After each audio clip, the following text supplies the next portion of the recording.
Hey everyone, we're back for another workout of the day. Today is 3 rounds for time. It's MLK day. 15 V-ups, 20 weighted lunges, 25 kettlebell swings, 30 double unders or 60 singles, 25 sit-ups, 20 renegade rows, and 15 slam balls. So you're going to do all of those movements 3 times. So you're going to work your way down once, twice, 3 times. Mark down your times and movements and weights and revisit this another time. See if you've improved at all. So we're going to go through all of those movements and the modifications, and then you can get started. Okay, so the first movement is going to be our V-up. So we want to get in a nice straight line with our body and then touch those toes at the top. Modifications, knees,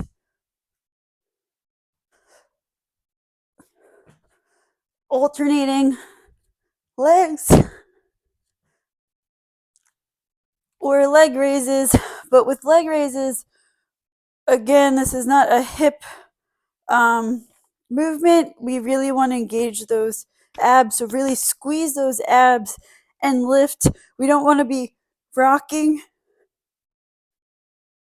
so the butt should be, you should stay on the ground, squeezing those abs and raising those legs. Okay, weighted lunges. So let's go over the lunge first. The lunge, we want to come forward and we want to be in a nice 90-degree angle. We're going to push with that front foot up. Our chest is always up. And with the weight, we really want to engage that core as well to keep our body steady. So we really want to straight back, chest up, core engaged. So we can do this a few ways. We can do a suitcase carry. So that's where we have 2 dumbbells. But with the suitcase carry, make sure that you're not allowing the weight to pull you forward. So you really want to squeeze those shoulders back and keep that chest up the whole time. Really squeezing the shoulder blades together. You can also do one weight. You can use really anything to add weight. You can do body weight as well if you're not ready to add weight. You can also do with a band, push up till your arm is straight overhead, and you're gonna opposite foot come down, and then you'd have to switch 10 on each side. You can also take one of these smaller bands and place it around your legs and lunge forward as well. So a few options for you. Again, if you're not ready for weight or bands, you can just go ahead and do a regular lunge. The next movement is going to be our kettlebell swing. So we want to be slightly wider than hip width apart with our feet. We're always keeping that chest up. We want to look straight ahead. Our back is always going to be straight. So we're going to come down. As we come down, our hips are reaching back. We're bending at the hips, reaching back with those hips. And our knees are going to be slightly bent. They're not bent more than slightly. They are just, you're pushing back, slight bend in the knees. We're going to bring our hands back where our outside of our wrist touches the inside of our thigh. So if you're touching above that wrist, you could be doing probably one of 2 things. You're either doing a squat movement or you're coming back too far. So when we go back too far, That's a great way to try to injure our back. When we're doing a squat movement, we're taking away kind of the momentum that we want to go forward. We're not looking to go up. I mean, the kettlebell is going up, but also you're using different muscles, right? We're never lifting the kettlebell. We're using our hip thrust forward to raise the kettlebell on its own. So the stronger you have that hip thrust, the higher the kettlebell is going to go up. Now we just want to get it to about eye height. So good, if you're just learning, a good way to check is either have a mirror or to have or videotape a few swings, just see where you are. A lot of people kind of overestimate, I don't know. They're usually too low, or they are going back too far, or they're doing a squat thing. So that's what it looks like with the kettlebell. Again,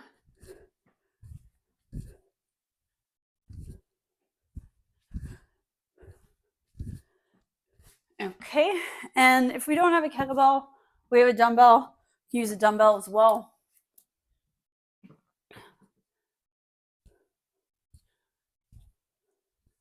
And it's the same movement, just with the dumbbell, or we can use our bands, trusty bands.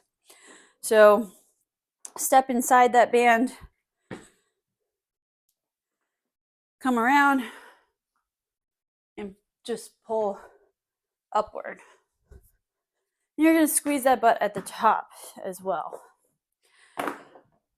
So, okay, double unders. Double under is jumping rope where you pass under your feet twice before landing. So we all know how to jump rope, hopefully with the regular single jump rope. So this is a little bit more of a rhythm. So keep in mind, holding the jump rope, you should be holding the jump rope with 3 fingers, not your whole hand. So loose wrist, because it's a flick of the wrist. It's not a swing with your arms, it's flick of your wrist. And the rhythm is 1, 2, 1, 2, 1, 2, 1, 2. So again, not going to demo because it won't help you. You're just going to watch me jump rope, which I'm sure you guys don't want to do. So if you can't get the double unders, double that and make it 60 regular jump ropes. Or if you're not ready to add a jump rope, don't have a jump rope, you can also do jumping taps. So 1, 2, 1, 2, 1, 2. So you're just simulating the double under without the rope. You can also hit up here as well. So either by your legs, up here, and you 1, 2 before landing, 1, 2 before landing, 1, 2 before landing, and so forth. If you're kind of in the midst of learning double unders and you can get a few and then a few singles, you can make that 50 double single combo as well. So next movement is going to be our sit-up. I feel like we all know how to do a sit-up. So we're going to use our arms here to touch our toes. What we don't want to do is put our hands behind our head, because naturally as we're going up, we're going to pull on our neck, which is going to cause neck strain and shoulder strain. We don't want that. Never hands behind our head. So modifications would be just trying to reach those knees. You can do crunches, but with crunches, I really want you to try to get to those shins. Yes, so there's the options. Renegade rows. Renegade rows, I'm gonna demo 2 ways, sideways first and then forward so you can see. So we want actually do the opposite. We'll do forward first.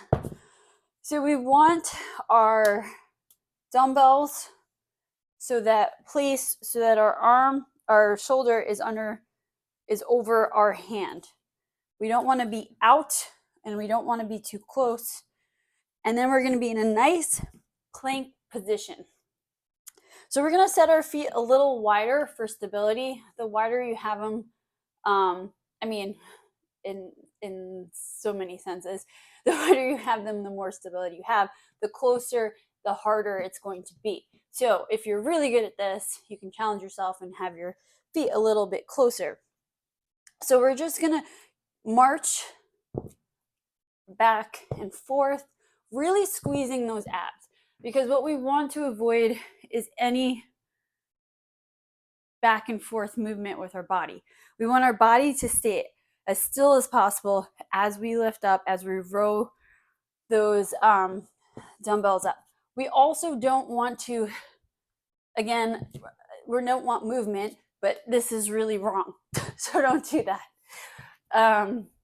So completely straight and flat. So let me show you on this side.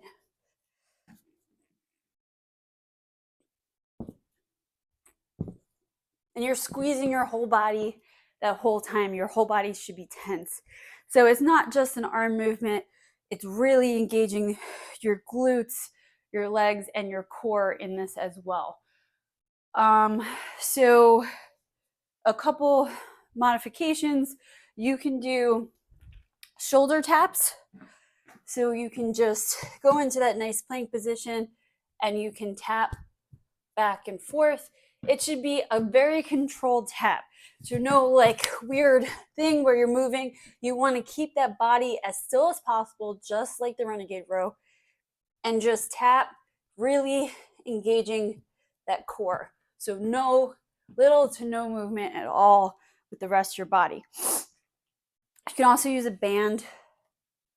So we're going to place our band here, and we're just going to row upward. You can also, if you're having issues with staying in that plank, you can also go on your knees and do the renegade row on your knees as well.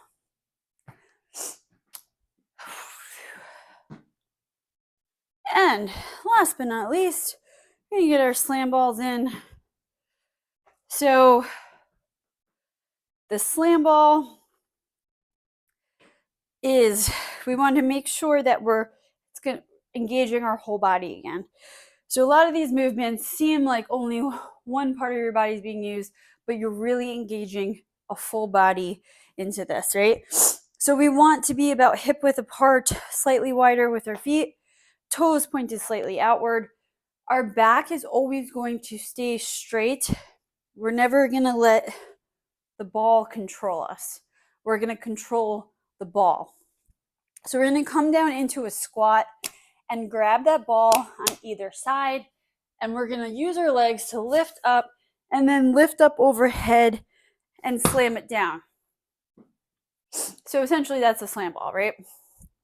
But to add a little bit more cardio and quickness to this, we want to follow the ball down with our hands. So we're not going to let go up here. We're going to come down and let go down here.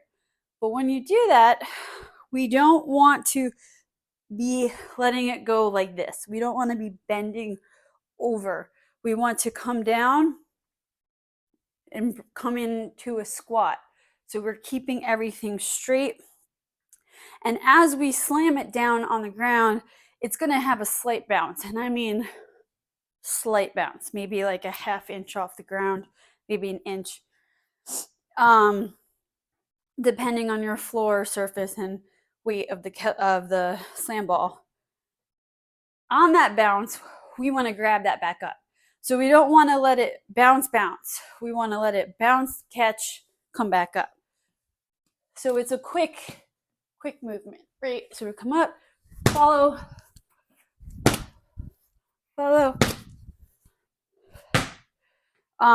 So that's the way it should be. Now, if you're new to this, it's a little much. You can do pick up, slam on the top, come back down, slam, But again, I don't want you to slam like this. I want you to slam with your arms, not your back. So some modifications, if you don't have a slam ball, you can use a med ball, but just know the med ball is much bigger and much bouncier. So just make sure you have a nice controlled bounce. Or you can do plate to overheads, so you can touch that plate overhead.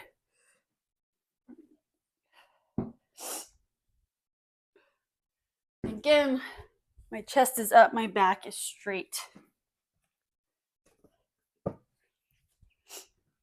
If you have a band, you can stand on the band, touch the floor, reach overhead, touch the floor,